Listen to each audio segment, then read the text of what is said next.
আমার যদি পা থাকতো। হেঁটে হেঁটে হেঁটে যারা বাজারে যায়, স্কুলে যায়, কলেজে যায়, ওদের আফসোস যারা সাইকেল চালায় ওদেরকে দেখে, তাই না?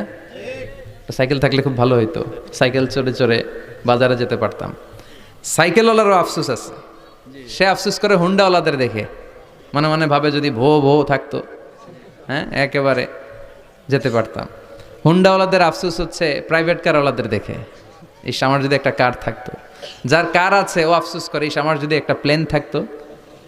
যার প্লেন আছে ও বলে, ইস আমার যদি একটা কপ্টার থাকতো, if I had a copter, আমার যদি একটা হেলিকপ্টার থাকতো উড়াল মারতাম। কথা বলেন। তাহলে এই চাহিদার, ডিমান্ডের, হিউম্যান ডিমান্ডসের কোনো শেষ আছে? যে এলাকার ছোট্ট মেম্বার, ওই মেম্বার ভাই চায় কি করে চেয়ারম্যান হওয়া যায়। কথা বলেন। যিনি চেয়ারম্যান হয়ে গেলেন উনি এবার ভাবে কি করে MP, member of the parliament হওয়া যায়।